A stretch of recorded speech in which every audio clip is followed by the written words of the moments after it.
नमस्कार साथियों, स्वागत है आपका आरपीएससी गुरुजी यूट्यूब चैनल पर। साथियों, हम इस वीडियो में राजस्थान क्रोनोलॉजी का वॉल्यूम 50 करेंगे, जिसमें जुलाई अगस्त 2025 का करंट अफेयर है। इसका साथियों ये इंडेक्स है। इसमें सबसे पहले शुरू करेंगे समसामयिकी राजस्थान के परिप्रेक्ष्य में। तो आइए शुरू करते हैं समसामयिकी राजस्थान के परिप्रेक्ष्य में 16 जून से 15 अगस्त 2025। 79वां राज्य स्तरीय स्वतंत्रता दिवस समारोह कहाँ पर आयोजित किया गया? तो साथियों इसका सही उत्तर होगा जोधपुर में। यह अत्यंत खुशी की बात है कि इस बार राज्य स्तरीय स्वाधीनता दिवस समारोह शौर्य और साहस और संस्कृति की गौरवशाली भूमि जोधपुर में आयोजित किया जा रहा है। जोधपुर के बरकतुल्ला खान स्टेडियम में इसका आयोजन किया गया। मुख्यमंत्री भजनलाल शर्मा ने यहाँ पर ध्वजारोहण किया। इसकी मुख्य बातें देखें तो नया नारा दिया गया, जय जवान जय किसान जय विज्ञान के साथ जय अनुसंधान जोड़ा गया। यमुना जल समझौते पर सर्वे शुरू किया गया और नवनेरा बैराज का कार्य पूर्ण किया गया। मिशन हरियालो राजस्थान के तहत 5 वर्ष में 50 करोड़ पौधे लगाने का लक्ष्य रखा गया। ऊर्जा एवं सड़क राजस्थान एकीकृत शौच ऊर्जा नीति 2025 जारी की गई। तो साथियों ऊर्जा एवं सड़क राजस्थान एकीकृत स्वच्छ ऊर्जा नीति 2024 कब जारी की गई? 15 अगस्त 2025 को। 5 वर्षों में 53,000 किलोमीटर सड़क नेटवर्क तैयार करने का लक्ष्य रखा गया। मेजर मिनरल ब्लॉक की नीलामी में देश में राजस्थान का कौन सा स्थान है? प्रथम स्थान। 450 रुपये में गैस सिलेंडर दिया जाता है। मुख्यमंत्री आयुष्मान आरोग्य योजना में कितने रुपए तक निःशुल्क इलाज किया जाता है? 25 लाख रुपए तक। लाडो प्रोत्साहन योजना के तहत कितनी सहायता प्रदान की जाती है? 1.5 लाख रुपए। 500 कालिका पेट्रोलिंग यूनिट का गठन किया गया तथा 65 एंटी रोमियो स्क्वाड का गठन किया गया। राष्ट्रीय पुलिस पदक किसने प्राप्त किया? तो सही उत्तर होगा विजय कुमार सिंह ने। तो साथियों विजय कुमार सिंह को राष्ट्रीय पुलिस पदक से सम्मानित किया गया। विजय कुमार सिंह एटीएस व एसओजी के एडीजी हैं। सवाई माधोपुर कलेक्टर कान्नाराम और 12 कलेक्टर रोहितासव सिंह तोमर सहित 11 अधिकारियों को योग्यता प्रमाण पत्र प्रदान किया गया। इसका आप ये वीडियो देख सकते हैं। सम्मान की श्रृंखला में सबसे पहले श्री विजय कुमार सिंह, अतिरिक्त महानिदेशक पुलिस एटीएस एवं एसओजी राजस्थान जयपुर। आप वर्तमान में एडीजीपी एटीएस और एसओजी राजस्थान के पद पर कार्यरत हैं। सीबीआई एवं एसीबी में उत्कृष्ट सेवाएं देते हुए आपने भ्रष्टाचार से कई संगठित मामलों का भंडाफोड़ किया है और ट्रैफिक शाखा में आधुनिक तकनीक, आईआरडीए के नवाचार और हेलमेट जागरूकता अभियानों के माध्यम से राज्य में सड़क सुरक्षा में क्रांतिकारी सुधार लेकर आए। आपकी दूरदर्शिता से दुर्घटना जनित मृत्यु दर में उल्लेखनीय गिरावट दर्ज की गई। आपकी विधिक जानकारी, नेतृत्व क्षमताएं एवं अधीनस्थों के कल्याण में रुचि आपको एक अनुकरणीय अधिकारी बनाती है। आपकी कर्मनिष्ठा और कर्तव्य परायणता से की गई विशिष्ट सेवाओं के लिए राष्ट्रपति पुलिस पदक से सम्मानित किया जाता है। श्री विजय कुमार सिंह।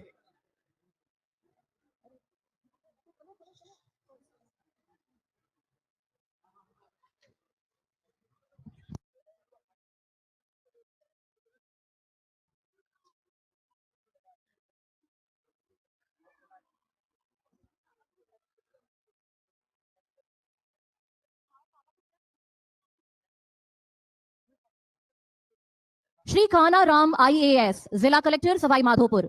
आपके द्वारा जिला कलेक्टर हनुमानगढ़ के पदस्थापन के समय जिले को नशा मुक्त करने के लिए मानस अभियान की शुरुआत की गई, जिससे नशे के रूप में उपयोग होने वाली दवाओं की अवैध बिक्री पर लगाम लगी है। प्रधानमंत्री फसल बीमा योजना के अंतर्गत किसानों को क्लेम भुगतान में विलंब न हो, इसको ध्यान में रखते हुए आप द्वारा मौसम रबी 2023-24 व खरीफ 2024 में फसल कटाई प्रयोगों के लिए स्मार्ट सैंपलिंग तकनीक का प्रयोग किया गया। राज्य सरकार द्वारा घोषित फ्लैगशिप योजनाओं का प्रभावी पर्यवेक्षण से अधिकांश योजनाओं में हनुमानगढ़ जिला राजस्थान के प्रथम 10 जिलों में स्थान रखता है। राज्य सरकार के विशेष अभियान वंदे गंगा जल संरक्षण जल अभियान में व्यापक जन भागीदारी सुनिश्चित की गई और राज्य सरकार की प्राथमिकता के अनुसार दैनिक जन सुनवाई, रात्रि चौपाल का आयोजन किया गया। इस हेतु आपको योग्यता प्रमाण पत्र प्रदान कर सम्मानित किया जाता है। श्री काना राम।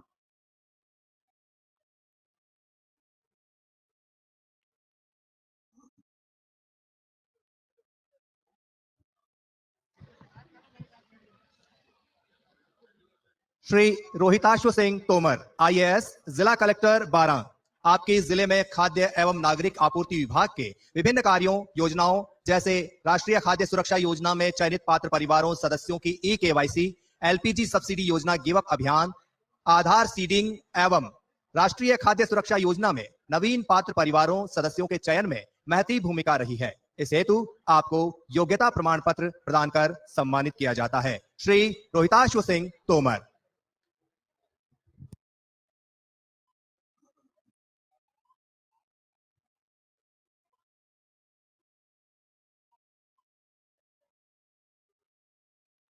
श्री राजीव जैन, परियोजना निदेशक, state remote sensing application centre, Jodhpur. आपने विभाग की विभिन्न योजनाओं और कार्यक्रमों के आयोजन में अपनी कार्य कुशलता का परिचय देते हुए अपने कार्य के अतिरिक्त विभाग द्वारा आवंटित लक्ष्यों को नियत समय में 100% प्राप्त करने में पूर्ण सहयोग प्रदान किया है। आप द्वारा संपूर्ण राज्य के land use land cover map 1:10,000 scale पर तैयार कर नेशनल रिमोट सेंसिंग एजेंसी अंतरिक्ष विभाग भारत सरकार हैदराबाद को उपलब्ध करवाया गया है, जो कि राजस्थान राज्य के लिए अति महत्वपूर्ण दस्तावेज है। इसके लिए आपको योग्यता प्रमाण पत्र प्रदान कर सम्मानित किया जाता है। श्री राजीव जैन।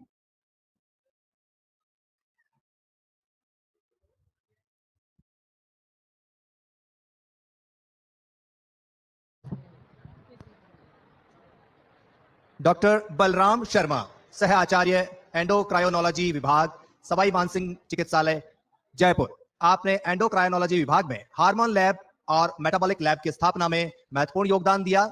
आपके उत्कृष्ट प्रयासों से ही हार्मोन लैब में विशिष्ट हार्मोन जांचों की सेवाएं सभी रोगियों को निर्बाध रूप से उपलब्ध हो रही है। इन जांचों से गंभीर एवं अन्य हार्मोन संबंधी रोगों के निदान एवं उपचार में बहुत मदद मिली है। ये जांचें जो पहले राजस्थान में उपलब्ध नहीं थी, अब उन गरीब और सामान्य मरीजों के लिए एक वरदान की तरह है और सभी के लिए सहज में उपलब्ध है। इस हेतु आपको योग्यता प्रमाण पत्र प्रदान कर सम्मानित किया जाता है। डॉक्टर बलराम शर्मा।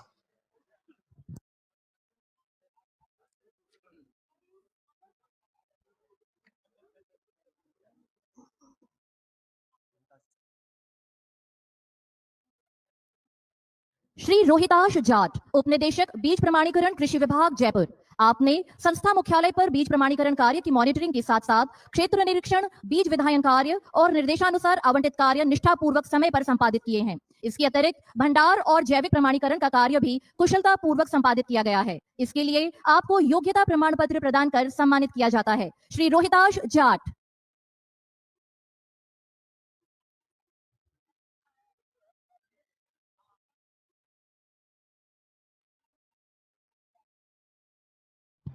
श्री लालचंद कुमावत, प्रोग्रामर, मुख्यमंत्री कार्यालय, जयपुर।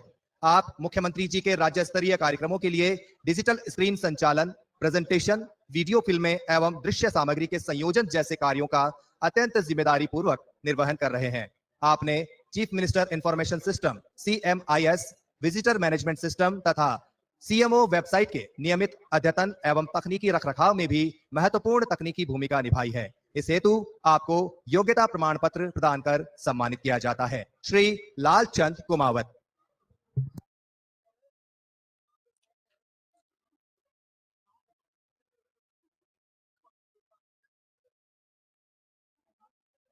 डॉक्टर सुदीप कुमावत, सहायक निदेशक, कार्यालय आर्थिक एवं सांख्यिकी, कलेक्ट्रेट, जयपुर। आपने सतत विकास लक्ष्यों की प्राप्ति, केंद्र और राज्य सरकार की योजनाओं के लाभ को आमजन तक सुलभ कराने, प्रशासनिक मॉनिटरिंग की सुदृढ़ करने और जन कल्याण के क्षेत्र में अभूतपूर्व काम किया है। आपके प्रयासों से न केवल प्रशासनिक दक्षता को बढ़ाया है, बल्कि आमजन के जीवन स्तर को ऊंचा उठाने में भी आपने महत्वपूर्ण योगदान दिया है। इसके लिए आपको योग्यता प्रमाण पत्र प्रदान कर सम्मानित किया जाता है। डॉक्टर सुदीप कुमावत।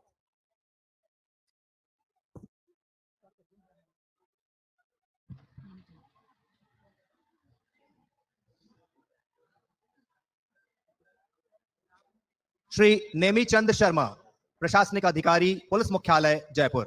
आपके द्वारा राजस्थान पुलिस सेवा से भारतीय पुलिस सेवा में पदोन्नति तथा भारतीय पुलिस सेवा के अधिकारियों का कैडर रिव्यू एवं राजस्थान पुलिस सेवा के अधिकारियों का कैडर रिव्यू संबंधी कार्य तथा संस्थापन संबंधी कार्य समयबद्ध एवं कुशलता पूर्वक संपादित किया जा रहा है।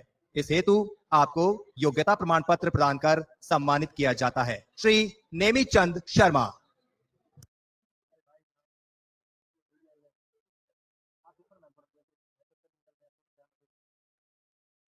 श्री अनिल कुमार कौशिक, सहायक प्रशासनिक अधिकारी, भ्रष्टाचार निरोधक ब्यूरो जयपुर। आपने पुलिस मुख्यालय GRP Jaipur, civil rights, CID, CB, RAC, cyber crime जैसे कार्यालयों में पदस्थापित रहकर अपनी कार्य कुशलता का परिचय देते हुए राज्य हित में उच्च अधिकारियों द्वारा सौंपे गए समस्त राज्य कार्यों का संपादन अपनी पूर्ण मेहनत, लगन, ईमानदारी और कर्तव्य निष्ठा के साथ संपादित किया है। इसके लिए आपको योग्यता प्रमाण पत्र प्रदान कर सम्मानित किया जाता है। श्री अनिल कुमार कौशिक।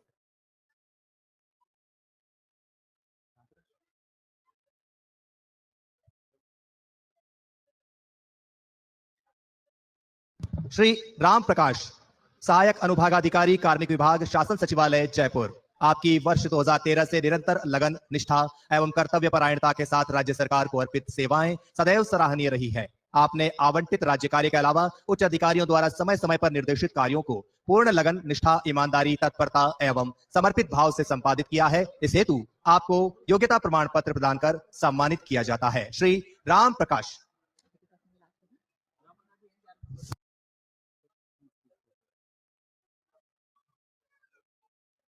श्रीमती दीपिका आसनानी, सांख्यिकी निरीक्षक, मुख्यमंत्री कार्यालय, जयपुर। आप द्वारा रियल टाइम आधारित CMIS पोर्टल के माध्यम से बजट घोषणाओं, संकल्प पत्र 2023 के बिंदुओं, माननीय मुख्यमंत्री महोदय द्वारा भ्रमण के दौरान की गई घोषणाओं और विभागीय समीक्षात्मक बैठकों में दिए गए निर्देशों की क्रियान्विति पूर्ण होने तक नियमित रूप से मॉनिटरिंग की गई है। राज्य सरकार के कार्यकाल में अर्जित महत्वपूर्ण उपलब्धियां, नीतिगत निर्णय और नवाचार की सूचना तैयार कर प्रकाशन कराने हेतु उपलब्ध करवाने में आपका विशेष योगदान रहा है। इस हेतु आपको योग्यता प्रमाण पत्र प्रदान कर सम्मानित किया जाता है। Shrimati Deepika Asnani.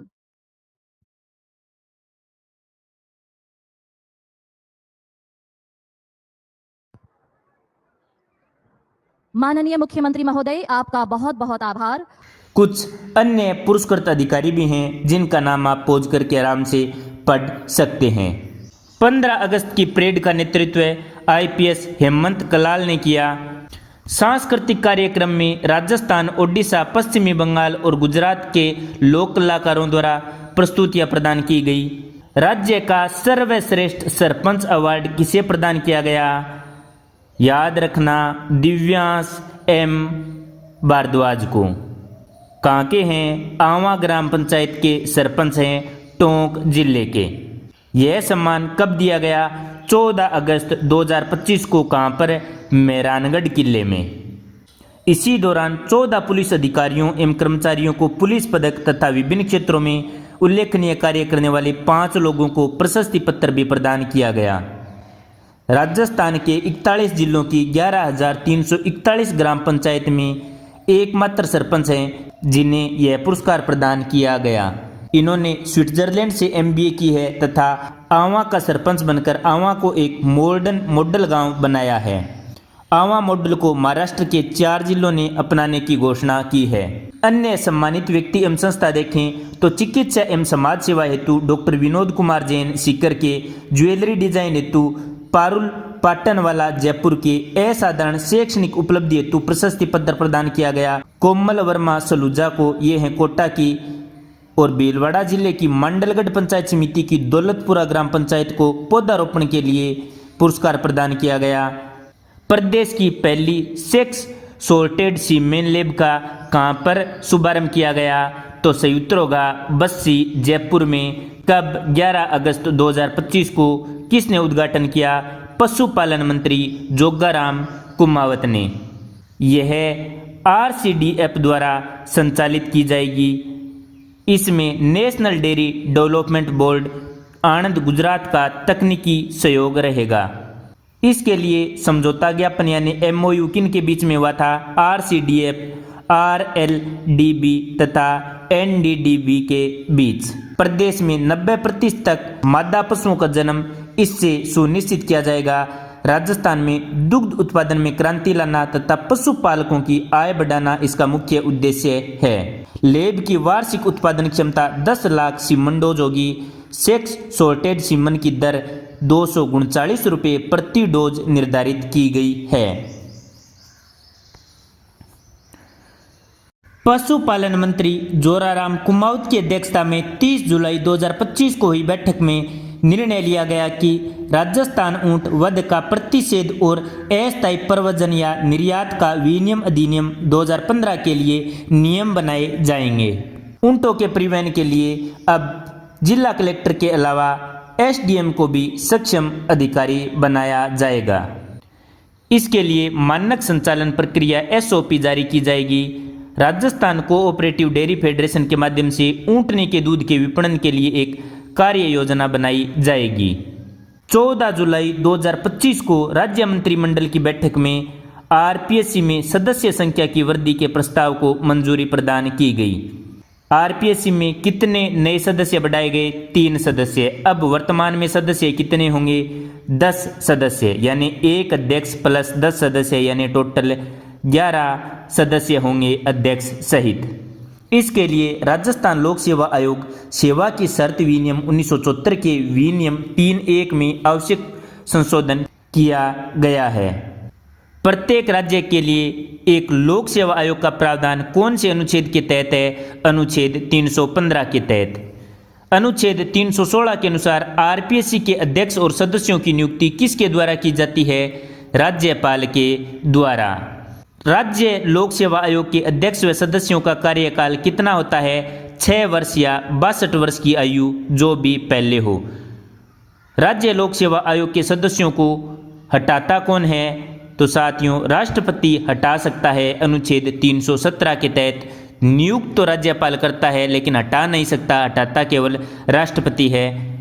Knowledge enhancement programme के तहत राजस्थान के कितने किसान विदेश का दौरा करेंगे? तो संयुक्त होगा 100 किसान। इन किसानों का चयन कहाँ से किया जाएगा? एफपीओएस से, यानी किसान उत्पादक संगठनों से। कौन से देश जा सकेंगे? नीदरलैंड, ऑस्ट्रेलिया, न्यूजीलैंड और ब्राजील। नवंबर 2025 से मार्च 2026 के मध्य 7 दिनों की यह यात्रा की जाएगी। उद्देश्य क्या है? किसानों को कृषि नवाचार से परिचित करवाना और सफल विदेशी कृषि सहकारी समितियों के संचालन का अध्ययन करना। राजस्थान में ऊर्जा के क्षेत्र हेतु 3 नई जॉइंट वेंचर कंपनियों को मंजूरी दी गई है। RVUNL और IGL, RVUNL और OIL, RVUNL और GAIL, यानी GAIL। RVUNL और IGL की भागीदारी कितनी होगी? 74-26 की। RVUNL और OIL की भागीदारी कितनी होगी? 50-50 की। RVUNL और GAIL की भागीदारी कितनी होगी? 50-50 की। RVUNL IGL के साथ मिलकर 500 मेगावाट की सौर परियोजना शुरू करेगा 2000 करोड़ रुपए की लागत से। RVUNL OIL के साथ मिलकर 1000 मेगावाट की सौर ऊर्जा और 200 मेगावाट की पवन ऊर्जा परियोजना चालू करेगा 5000 करोड़ रुपए के निवेश से। RVUNL GAIL के साथ मिलकर मौजूदा धौलपुर की 300 मेगावाट और रामगढ़ की 270.50 मेगावाट गैस पावर प्लांट का संचालन करेगा।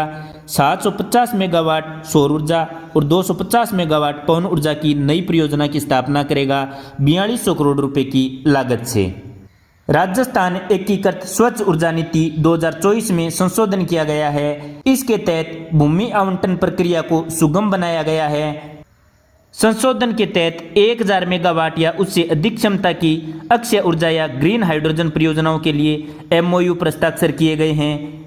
पात्र निवेशक अब आवश्यक शुल्क जमा करके राजस्थान अक्षय ऊर्जा निगम में भूमि हेतु पंजीकरण करा सकता है। इसके लिए भूमि सेट अपार्ट यानी आरक्षित करने की अनुशंसा कर सकेगा। चरणबद्ध आवंटन की समय सीमा न्यूनतम 1/3 भूमि हेतु 3 वर्षों के भीतर आवेदन किया जाएगा और राशि जमा कराई जाएगी। अगले 1/3 भूमि हेतु 4 से 6 वर्ष के बीच और शेष भूमि हेतु 7 से 9 वर्ष के बीच की समय सीमा निर्धारित की गई है। राजस्थान कैबिनेट द्वारा RIC जयपुर के प्रबंधन को लेकर हाल ही में क्या निर्णय लिया गया है? तो सही उत्तर होगा ऑप्शन बी, कार्यकारी समिति एवं गवर्निंग बोर्ड का पुनर्गठन करने का। RIC जयपुर के नए गवर्निंग बोर्ड का अध्यक्ष कौन होगा? तो सही उत्तर होगा ऑप्शन सी, मुख्य सचिव राजस्थान सरकार। RIC जयपुर के गवर्निंग बोर्ड में कुल कितने सदस्य होंगे?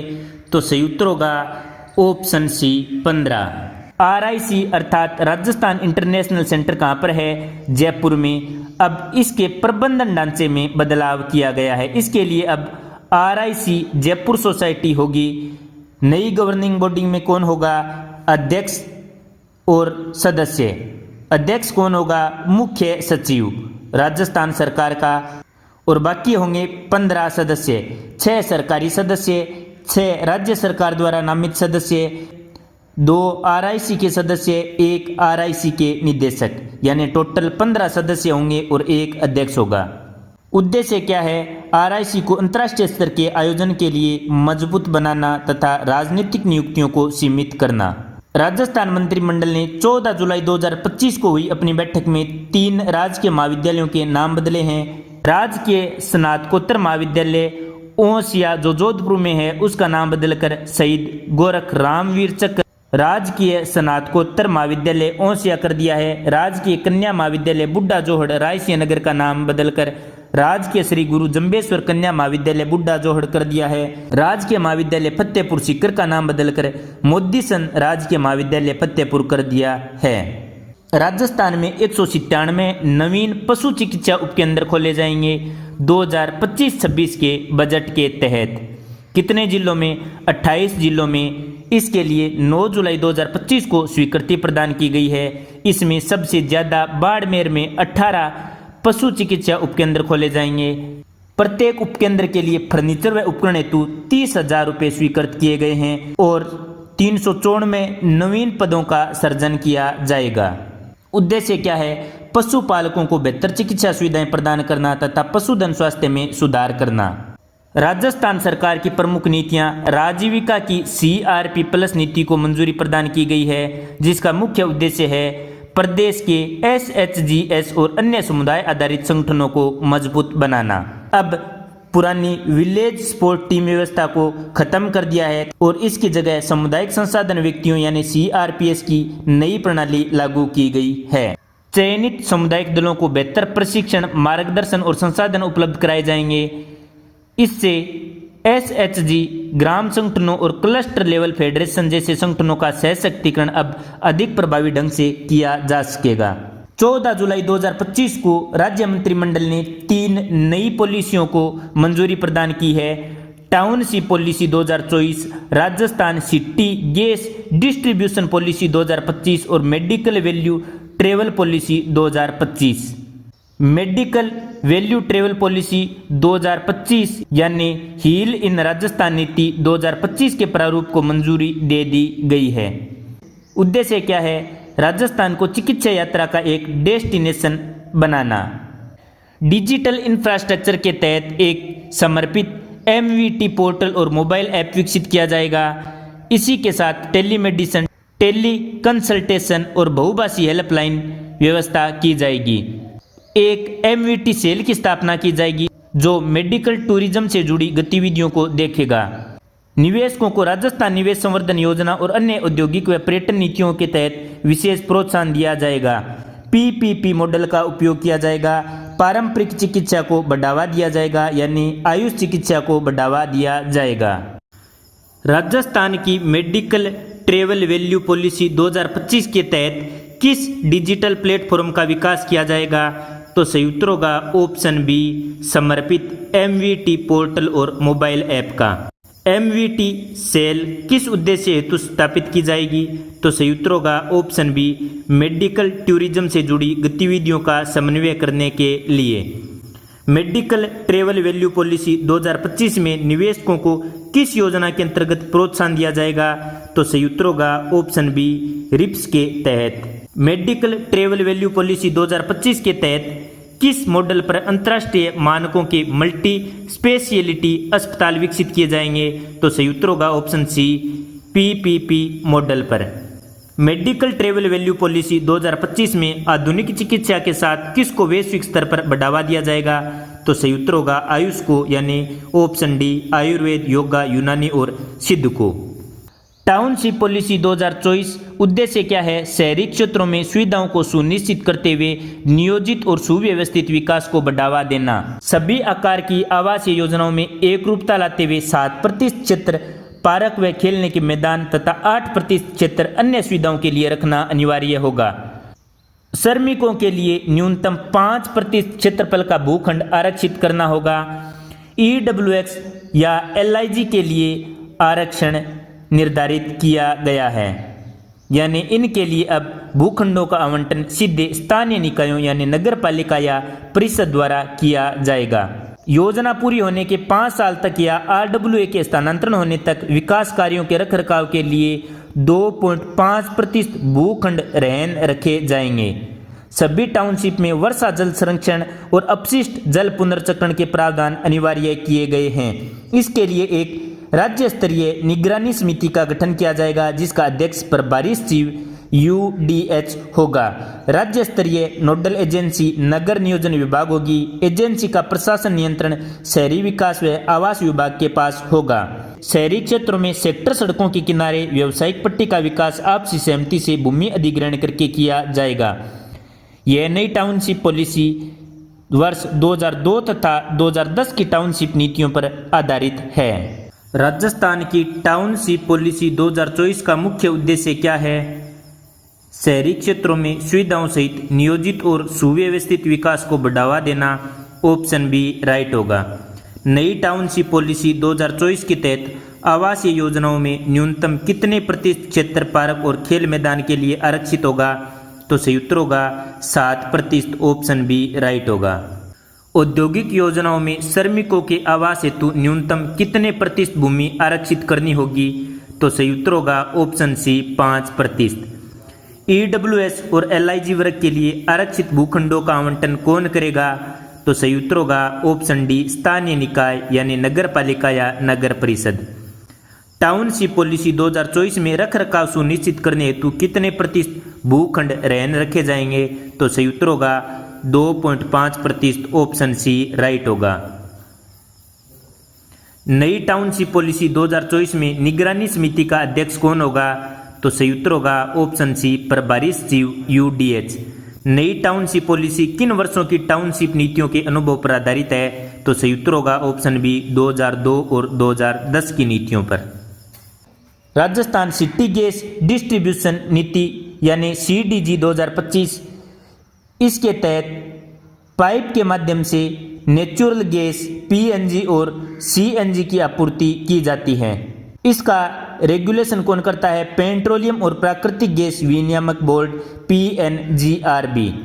नई नीति का क्या उद्देश्य है? CGD कंपनियों के लिए अनुमति, भूमि आवंटन और अनुमोदन की प्रक्रिया को सरल, पारदर्शी और समयबद्ध बनाना। नई नीति के तहत CDG पोर्टल विकसित किया जाएगा। यह नीति 31 मार्च 2029 तक लागू रहेगी। PNG व CNG नेटवर्क का विस्तार किया जाएगा। स्वच्छ ईंधन की पहुंच आमजन तक सुलभ करवाई जाएगी। निवेश में वृद्धि की जाएगी। सिटी गैस डिस्ट्रीब्यूशन नेटवर्क यानी Rajasthan city gas distribution CDG नीति 2025 का मुख्य उद्देश्य क्या है? ऑप्शन बी राइट होगा। PNG और CNG आपूर्ति को बढ़ाना। भारत में CDG का रेगुलेशन कौन करता है? तो सही उत्तर होगा option B PNGRB। Rajasthan CGD नीति 2025 कब तक प्रभावी रहेगी? तो सही उत्तर होगा ऑप्शन सी 31 मार्च 2029 तक। राजस्थान की CGD नीति 2025 का मुख्य उद्देश्य क्या है?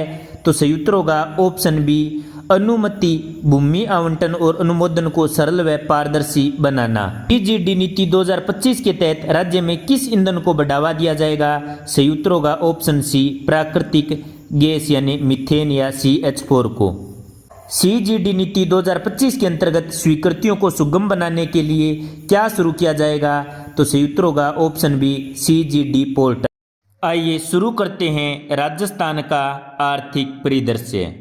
हाल ही में ICMM की सदस्य बनने वाली पहली भारतीय कंपनी कौन सी है? तो सही उत्तर होगा ऑप्शन ए Hindustan zinc. Hindustan zinc ICMM की सदस्य बनने वाली पहली भारतीय कंपनी बनी। भारत की सबसे बड़ी एकीकृत जिंक उत्पादक कंपनी कौन सी है? Hindustan zinc limited HZL।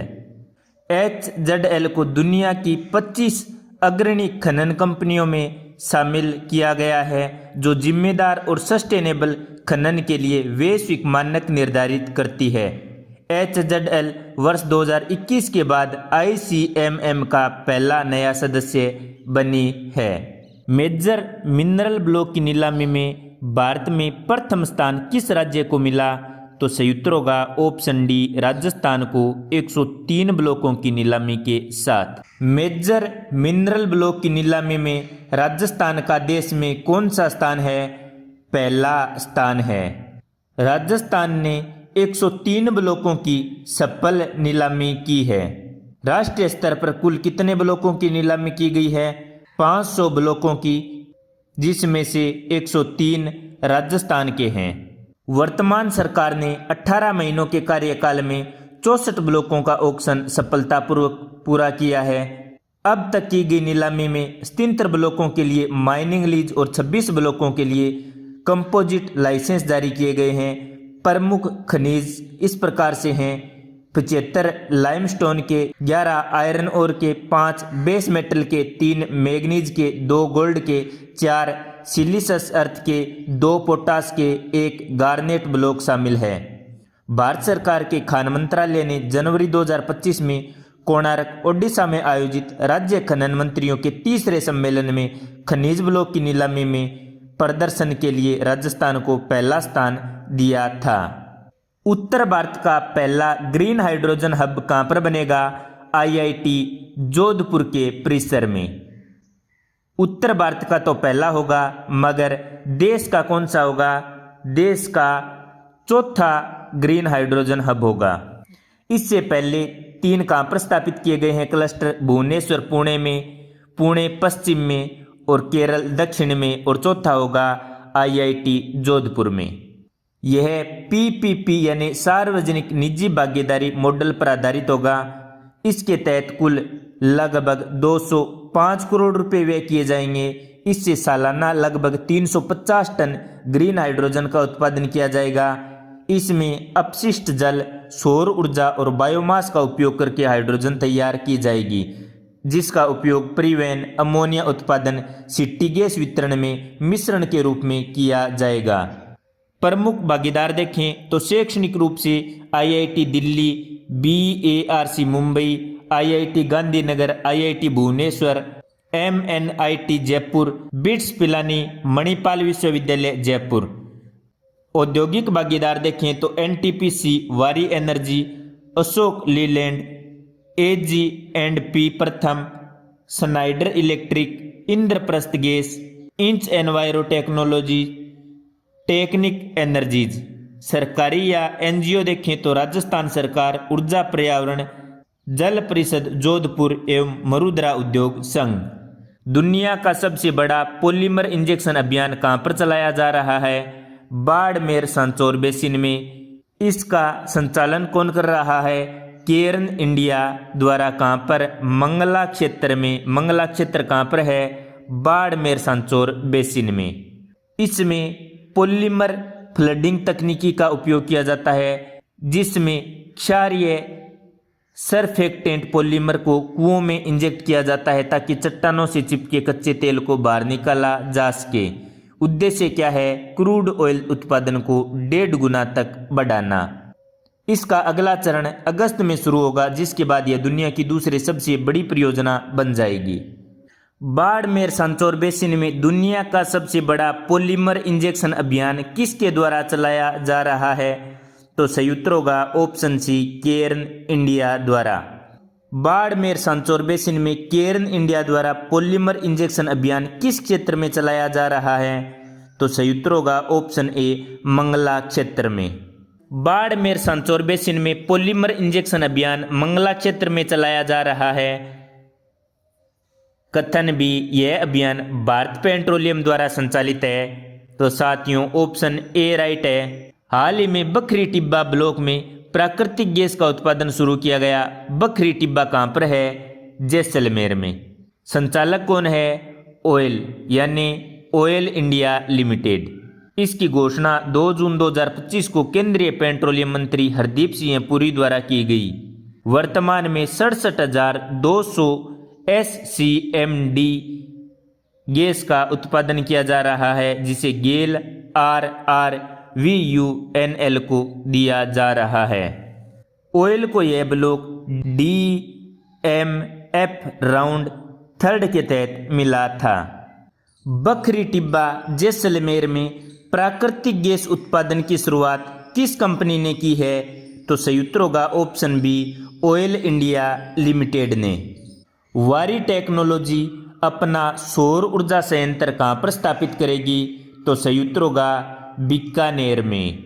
कितनी लागत से? लगभग 345 करोड़ रुपए की लागत से 300 मेगावाट एसी या 435 मेगावाट डीसी का ग्राउंड माउंटेड सौर फोटोवोल्टिक संयंत्र स्थापित करेगी। इसकी घोषणा 3 जून 2025 को की गई।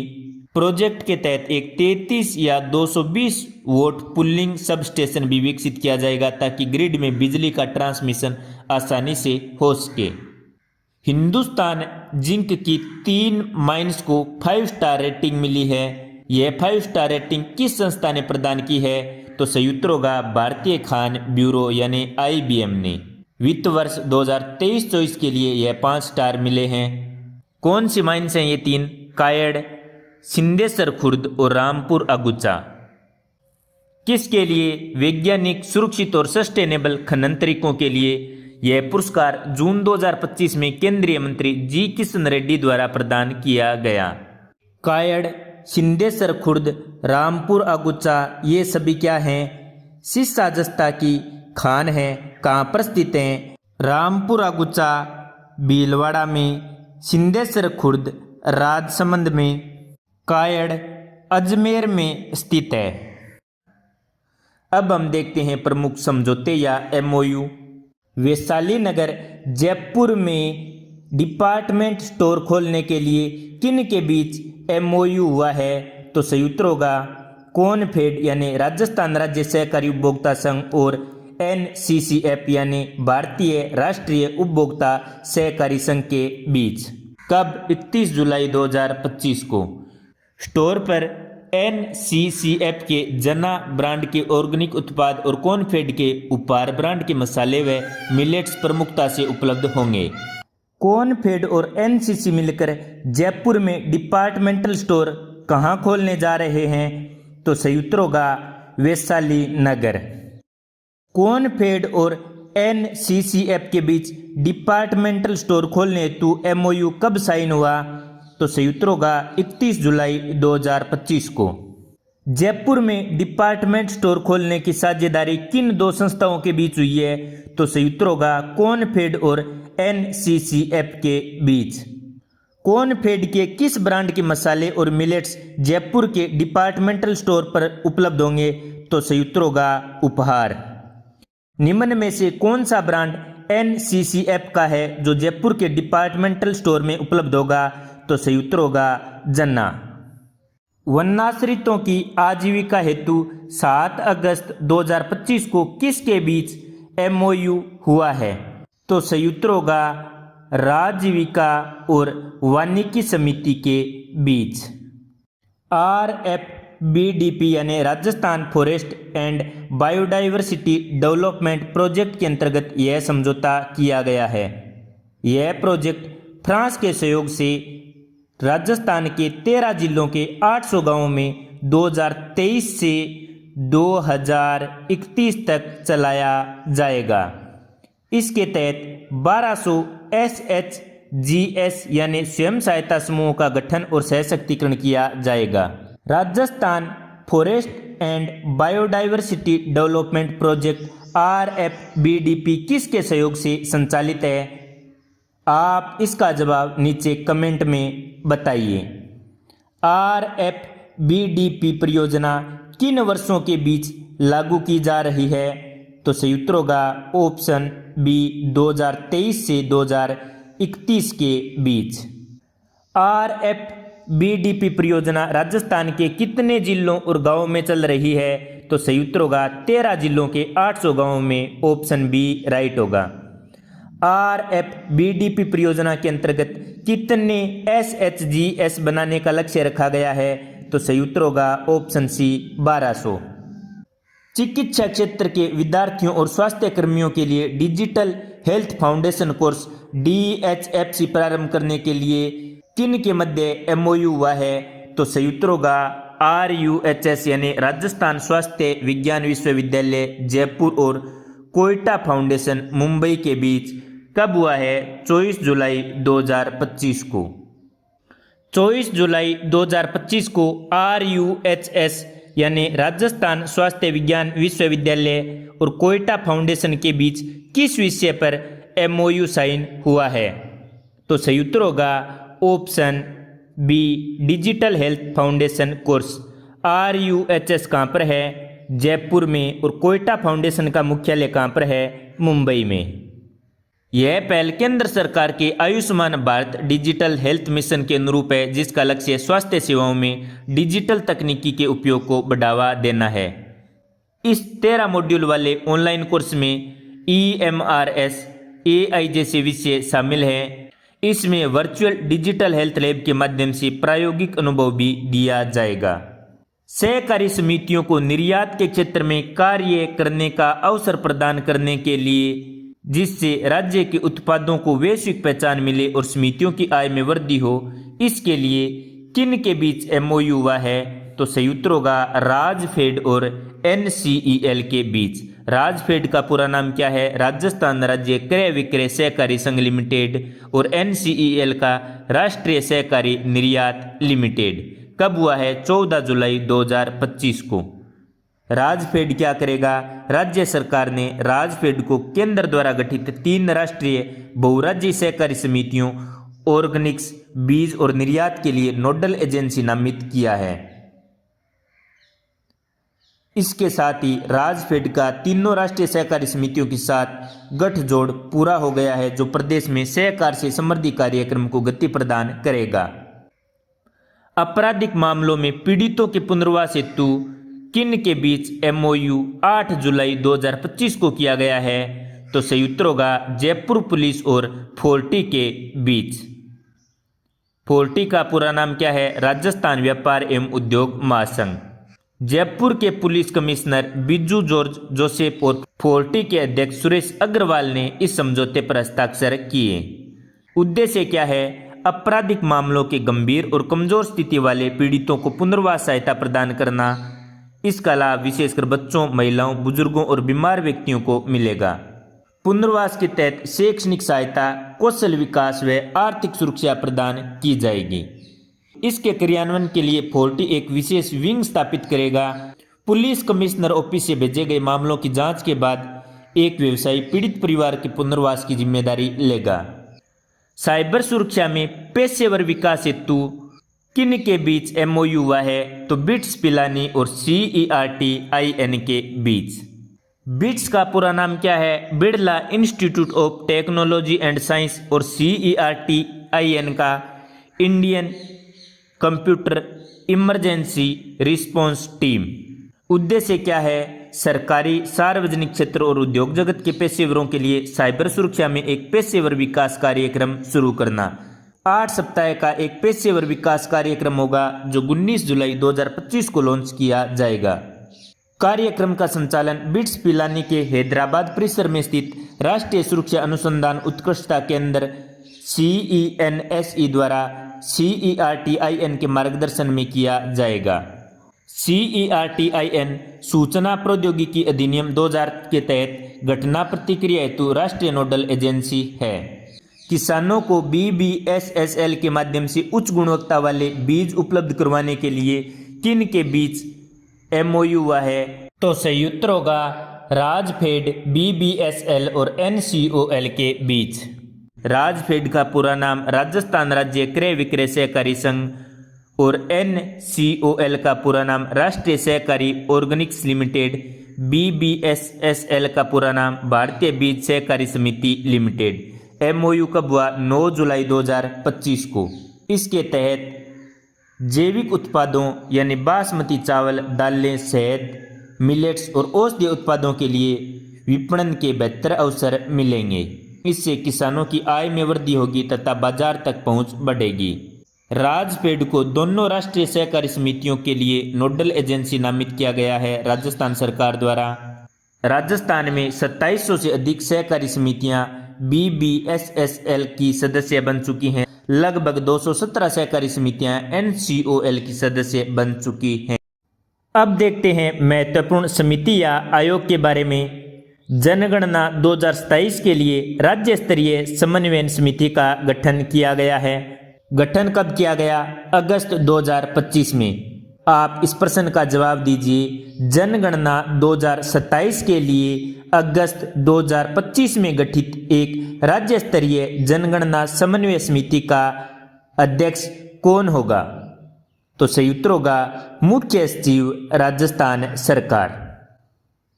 सदस्य सचिव होंगे निदेशक जनगणना कार्य राजस्थान के। सदस्य होंगे गृह, वित्त, पंचायती राज, शिक्षा, स्वास्थ्य और पुलिस विभाग सहित विभिन्न प्रमुख विभागों के अतिरिक्त मुख्य सचिव या प्रमुख शासन सचिव और पुलिस महानिदेशक। प्रशासनिक विभाग कौन होगा? सांख्यिकी विभाग। समिति के प्रमुख कार्य क्या होंगे? जनगणना कार्य के लिए राज्य के विभिन्न विभागों और भारत के जनगणना निदेशालय के बीच समन्वय स्थापित करना, जनगणना की तैयारियां और प्रगति की नियमित समीक्षा करना, जनगणना के दौरान आने वाले प्रशासनिक और लॉजिस्टिक समस्याओं को त्वरित सुलझाना। जनगणना देश का सबसे बड़ा सांख्यिकी कार्य है। सरकार द्वारा जनगणना आंकड़ों का उपयोग विकास योजनाओं को बनाने में, बजट आवंटन में और नीति निर्धारण में किया जाता है। 7वें राज्य वित्त आयोग का अध्यक्ष कौन बना है? तो सही उत्तर होगा डॉक्टर अरुण कुमार चतुर्वेदी। राज्यपाल ने इसके लिए 1 अगस्त 2025 को अधिसूचना जारी की और इन्होंने कार्यभार कब ग्रहण किया? 7 अगस्त 2025 को। नरेश कुमार ठकराल को 7वें राज्य वित्त आयोग का सदस्य सचिव नियुक्त किया है। राज्य वित्त आयोग एक संवैधानिक निकाय है जिसका गठन कौन करता है? राज्यपाल। कौन से अनुच्छेद के तहत? अनुच्छेद 243 आई के तहत पंचायतों के लिए और 243 वाई के तहत नगर पालिकाओं के लिए। राज्य वित्त आयोग का गठन कब किया जाता है? प्रत्येक 5 वर्ष में। तो साथियों, 7वें राज्य वित्त आयोग से संबंधित मैं एक अलग से वीडियो बना चुका हूं। यदि आपने अभी तक नहीं देखा है तो उसे अवश्य देख लें। इसका लिंक मैं नीचे डिस्क्रिप्शन में डाल दूंगा। आयोग के मुख्य कार्य क्या होंगे? राज्य सरकार और स्थानीय निकायों के बीच करों के शुद्ध आगम के वितरण के सिद्धांतों पर राज्यपाल को सिफारिश देना, स्थानीय निकायों की वित्तीय स्थिति को सुधारने के उपाय सुझाना। तो साथियों, वित्त आयोग मात्र सिफारिश करता है, इसके सुझाव लागू करने के लिए राज्य सरकार बाध्य नहीं होती है। आयोग अपनी रिपोर्ट 1.5 वर्ष यानी 18 माह में प्रस्तुत करेगा। 1 अप्रैल 2025 से 31 मार्च 2030 तक इसकी अवधि रहेगी। स्कूल, छात्रावास, कॉलेज की सुरक्षा समीक्षा के लिए स्थायी समितियों का गठन किया गया है। ये समितियां प्रत्येक वर्ष 15 जून से पहले असुरक्षित भवनों एवं पुलों का मरम्मत कार्य पूर्ण करना सुनिश्चित करेंगी। इसका अध्यक्ष अतिरिक्त मुख्य सचिव सार्वजनिक निर्माण विभाग होगा। जिला स्तर पर स्थायी समिति का गठन किया गया है जिसका अध्यक्ष कौन होगा? जिला कलेक्टर। राज्य सरकार ने यह निर्णय पिंपलोदी गांव, मनोहरवाड़ा क्षेत्र, झालावाड़ में राजकीय उच्च प्राथमिक विद्यालय में छत गिरने से 25 जुलाई 2025 को 7 बच्चों की मौत होने के बाद यह निर्णय लिया। डांग, मगरा, मेवात क्षेत्रीय विकास योजना के तहत राजकीय संस्थानों, विद्यालय एवं आंगनबाड़ी भवनों की मरम्मत हेतु अनुमानित राशि 15% से बढ़ाकर 20% कर दी है। अब विधायक भी अपने कोष से वार्षिक 20% की राशि आवंटन कर सकेंगे। राजस्थान में स्कूलों, छात्रावासों, कॉलेजों आदि की सुरक्षा समीक्षा हेतु गठित राज्य स्तरीय स्थायी समिति के अध्यक्ष कौन होंगे? तो सही उत्तर होगा ऑप्शन सी, अतिरिक्त मुख्य सचिव सार्वजनिक निर्माण विभाग। राजस्थान में जिला स्तर पर भवनों और पुलों की सुरक्षा समीक्षा हेतु गठित स्थायी समिति का अध्यक्ष कौन होगा? तो जिला स्तर पर होगा जिला कलेक्टर। ऑप्शन ए राइट होगा।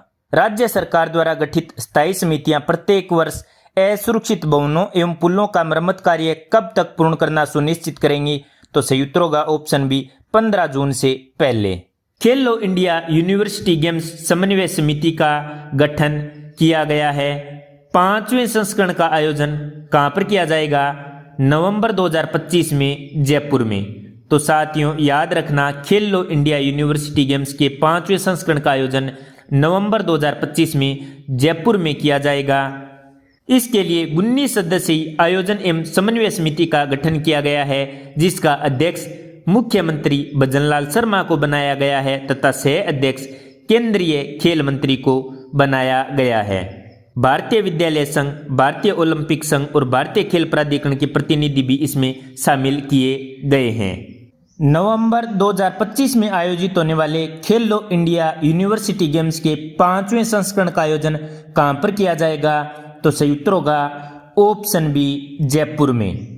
खेलो इंडिया यूनिवर्सिटी गेम्स की 19 सदस्यीय आयोजन एवं समन्वय समिति का अध्यक्ष कौन होगा?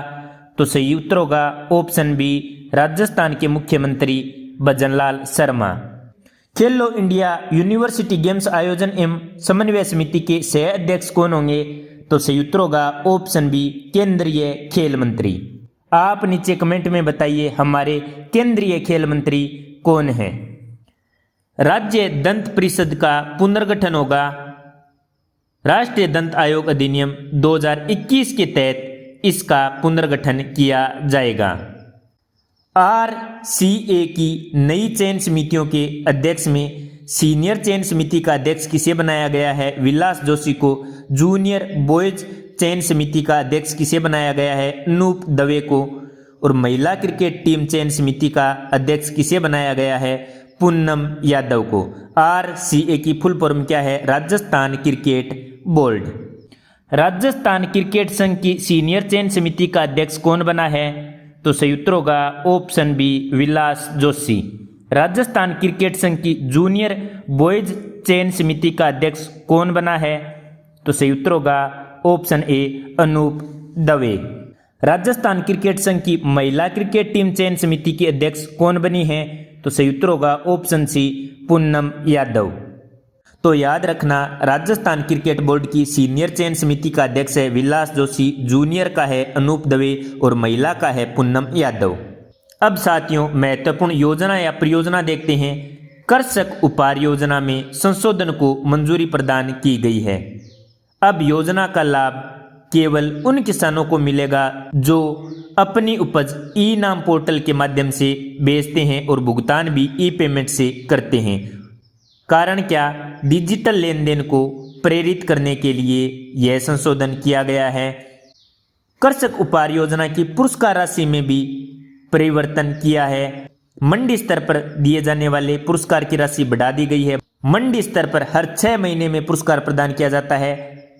प्रथम पुरस्कार वाले को 50,000 रुपये, द्वितीय वाले को 30,000 रुपये और तृतीय वाले को 20,000 रुपये प्रदान किए जाएंगे। तो याद रखना 50, 30, 20,000 कर दिए हैं। राज्य स्तर के पुरस्कारों में साथियों अब की बार पुरस्कार मिला था कोटा के किसान गोलू यानी मंजीत सिंह को पहले स्थान का, दूसरे स्थान का मिला था हनुमानगढ़ के किसान ओम प्रकाश को और तीसरे स्थान का पुरस्कार मिला था कोटा के राम बरोस को।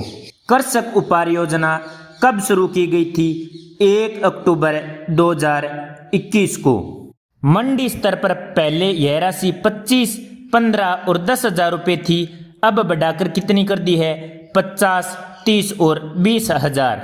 कृषक उपहार योजना के तहत 3 स्तर पर पुरस्कार प्रदान किए जाते हैं। मंडी स्तर पर, खंड स्तर पर और राज्य स्तर पर। मंडी स्तर पर 50, 30 और 20,000 रुपये, खंड स्तर पर 50, 30 और 20,000 रुपये, राज्य स्तर पर 2.5 लाख, 1.5 लाख और 1 लाख रुपये। मंडी स्तर पर और खंड स्तर पर प्रत्येक 6 माह में प्रदान किए जाते हैं। राज्य स्तर पर वर्ष में 1 बार प्रदान किए जाते हैं।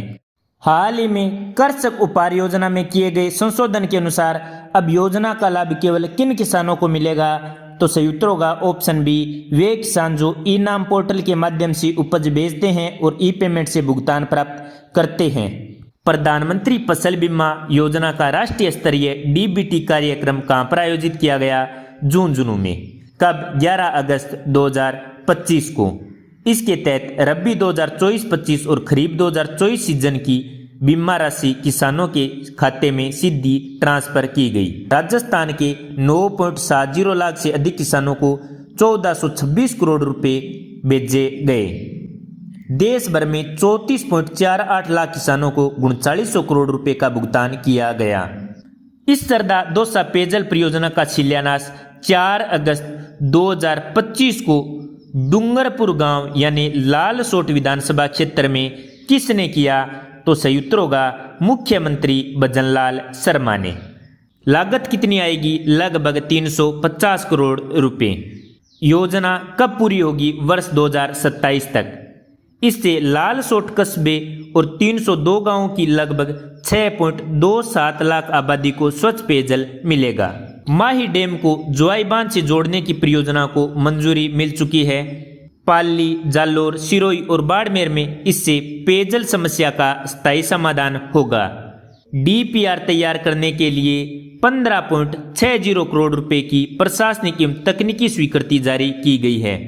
यह कार्य वापकोस लिमिटेड को सौंपा गया है। कुल लागत आएगी लगभग 7000 करोड़ रुपए। राजस्थान की नदी जोड़ो परियोजना के तहत दक्षिणी राजस्थान के जल अधिशेष माई बेसिन को पश्चिमी राजस्थान के जल अभाव वाले जोवाई बेसिन से जोड़ा जाएगा। माही डैम जोवाई बांध परियोजना से किन जिलों को लाभ मिलेगा? तो सही उत्तर होगा Pali, Jalore, Sirohi, Barmer. Option B right होगा। माही डैम जोवाई बांध परियोजना की विस्तृत डीपीआर तैयार करने का कार्य किसे सौंपा गया है? तो सही उत्तर होगा ऑप्शन सी वापकोस लिमिटेड को। माही डैम जोआई बांध परियोजना की कुल अनुमानित लागत कितनी होगी?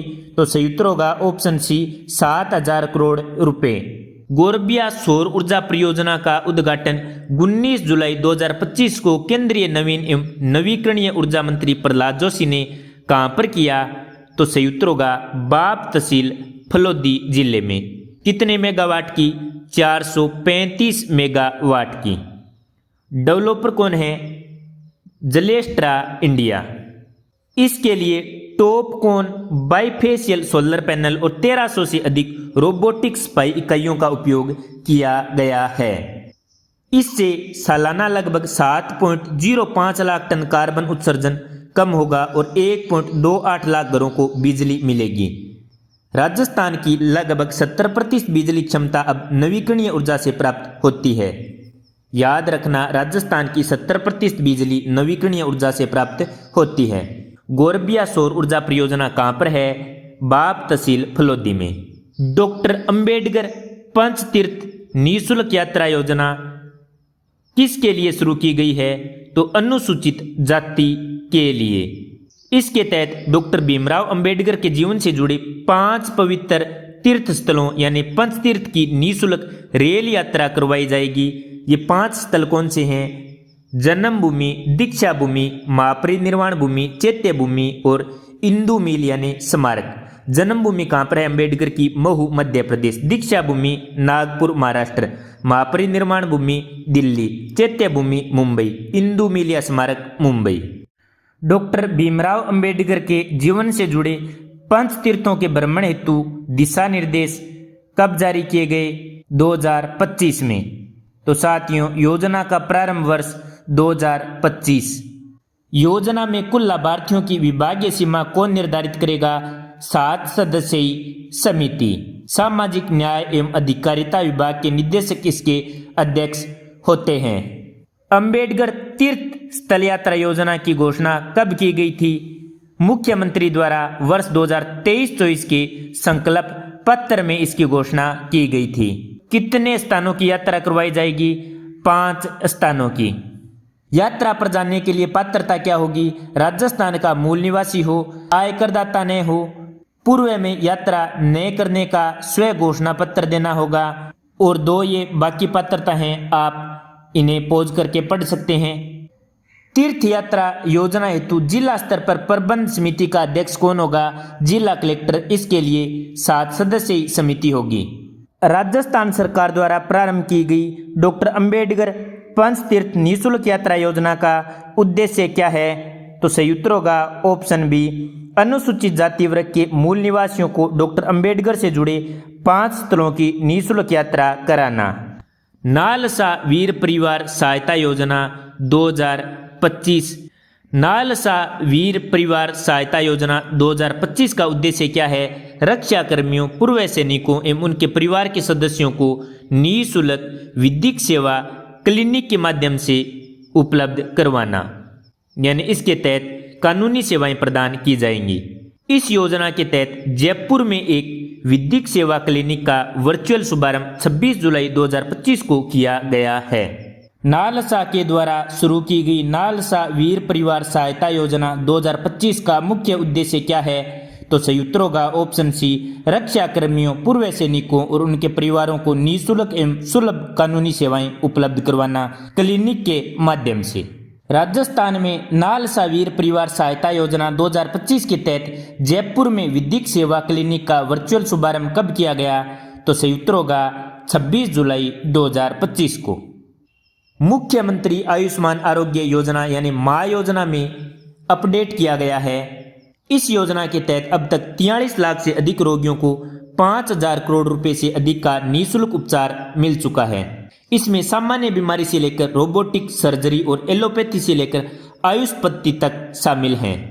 अब इसके पैकेज को बढ़ाकर 1800 से 2300 कर दिया गया है। 2025-26 की बजट घोषणा में रोबोटिक सर्जरी की घोषणा की गई थी। 70 वर्ष से अधिक उम्र के लिए जेरियोट्रिक केयर, किशोरों के मनोवैज्ञानिक स्वास्थ्य और आयुष पद्धतियों जैसे पैकेज जोड़े गए हैं। योजना को सुचारू रूप से चलाने के लिए 3500 करोड़ रुपए का कोष गठित किया गया है। इंटरस्टेट पोर्टेबिलिटी लागू की गई है, यानी योजना का दायरा बढ़ा दिया गया है। अब बाहर के मरीजों का राजस्थान में इलाज प्रारंभ हो चुका है, यानी इनबाउंड पोर्टेबिलिटी शुरू की गई है। आउटबाउंड पोर्टेबिलिटी के तहत राजस्थान के मरीजों का बाहर इलाज शीघ्र प्रारंभ किया जाएगा। 11 दूरस्थ जिलों और 27 आकांक्षी ब्लॉक के लिए निजी अस्पतालों के सूचीबद्ध होने के नियम सरल किए गए हैं। मां योजना के अंतर्गत उपचार पैकेजों की संख्या 1800 से बढ़ाकर कितनी कर दी गई है? तो सही उत्तर होगा ऑप्शन सी, 2300। बजट 2025-26 में मां योजना के अंतर्गत किन नए उपचारों को जोड़ा गया?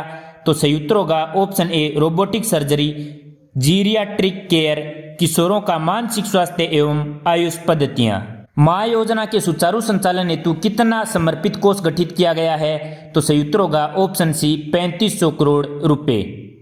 मां योजना के तहत किन क्षेत्रों के लिए निजी अस्पतालों के सूचीबद्ध होने के नियम सरल बनाए गए हैं? तो सही उत्तर होगा ऑप्शन बी, 11 दूरस्थ जिले और 27 आकांक्षी ब्लॉक्स के लिए।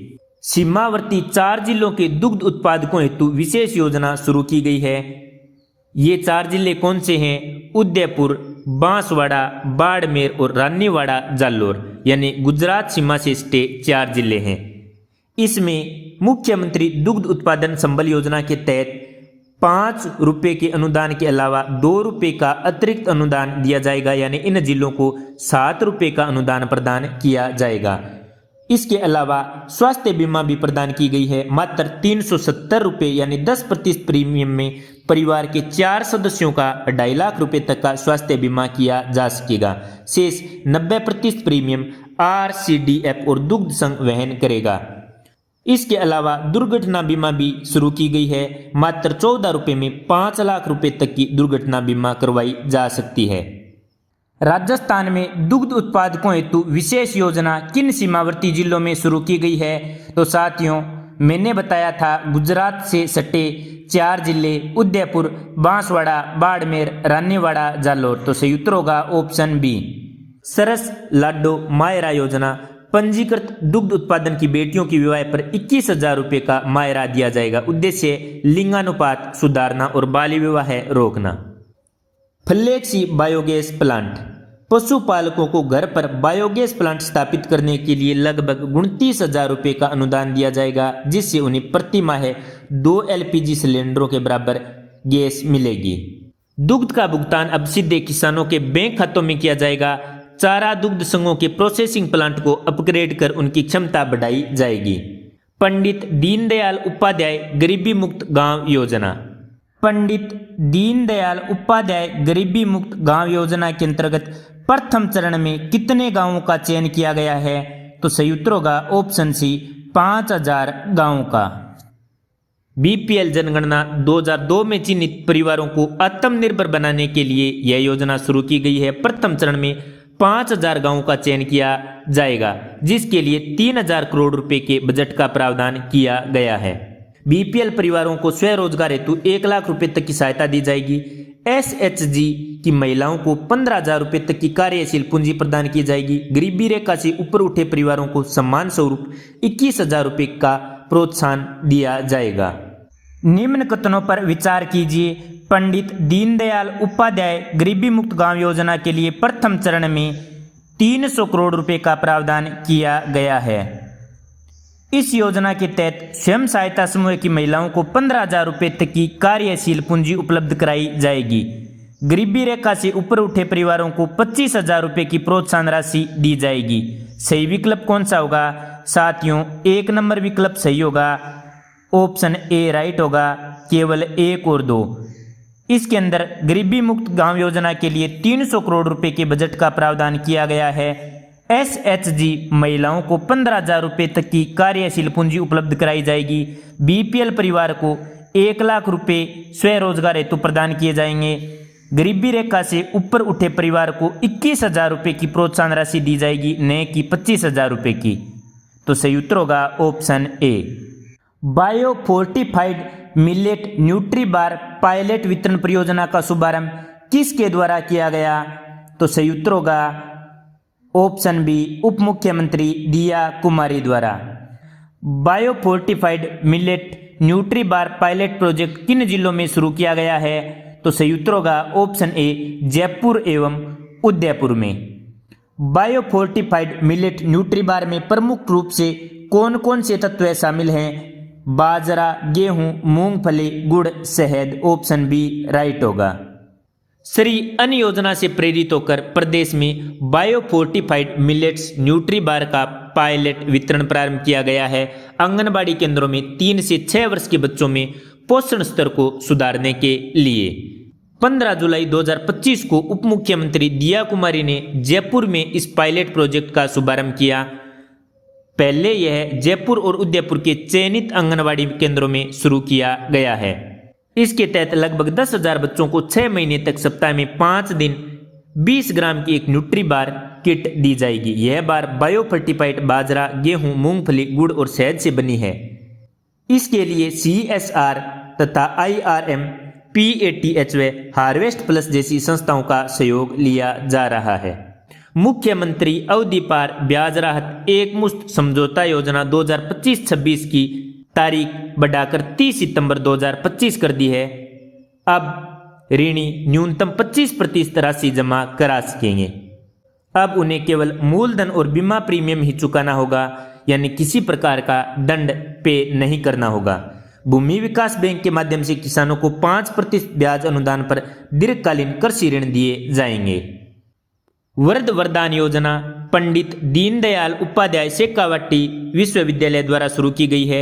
60+ वर्ष के बुजुर्गों को सहयोग देने और विद्यार्थियों को सामाजिक सरोकार से जोड़ने के लिए इसे पंडित दीनदयाल उपाध्याय शेखावाटी विश्वविद्यालय द्वारा एक ऑप्शनल प्रैक्टिकल कोर्स के रूप में लागू किया जाएगा, जिसके लिए विद्यार्थियों को 2 अकादमिक क्रेडिट मिलेंगे।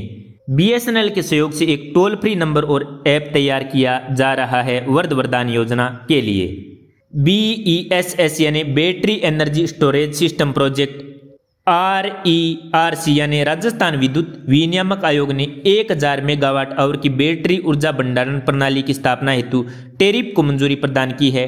टैरिफ की दर क्या होगी? रुपये 2.21 लाख से 2.24 लाख प्रति मेगावाट प्रति माह है, जो देश में सबसे कम है। यह परियोजना BOO यानी बिल्ड ऑन ऑपरेट मॉडल पर VGF वाइबिलिटी गैप फंडिंग के साथ लागू होगी। कहाँ पर? जयपुर और कोटा के ग्रिड सब स्टेशन तथा सूरतगढ़ और गिरल के विद्युत गृह में। लक्ष्य क्या है? 2028-29 तक प्रदेश में 18.5 गीगावाट ओवर की बैटरी एनर्जी स्टोरेज क्षमता विकसित करना। याद रखना, 18.5 गीगावाट ओवर की बैटरी एनर्जी स्टोरेज क्षमता विकसित करना। राजस्थान की पहली सोलर लिफ्ट सिंचाई परियोजना कहां पर शुरू की गई है? गेड्डोली फोलाई लिफ्ट सिंचाई परियोजना लाहौली गांव बूंदी में किस नदी पर? मेज नदी पर। कब? 18 जून 2025 को। लोकार्पण किसने किया? लोकसभा स्पीकर ओम बिरला ने। इससे किसानों को सिंचाई के लिए निःशुल्क पानी मिलेगा। लगभग 4000 हेक्टेयर भूमि की सिंचाई की जाएगी। विधायक शिक्षा साथी एवं मातृ वन योजना कहां से शुरू की गई? जोधपुर से। किसने शुरू की? मुख्यमंत्री भजनलाल शर्मा ने। कब शुरू की? 27 जून 2025 को। इसके तहत राज्य के विद्यालयों में शिक्षा की गुणवत्ता, डिजिटल तकनीकी और बुनियादी ढांचे में सुधार किया जाएगा।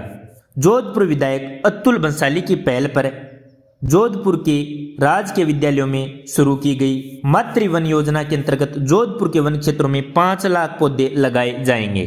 तो साथियों, इस वीडियो में हमने 1 नंबर टॉपिक से लेकर 6 नंबर टॉपिक कंप्लीट कर लिए। अगले वीडियो में हम 7 नंबर टॉपिक से शुरू करेंगे। आपको वीडियो कैसा लगा नीचे कमेंट में अवश्य बताएं।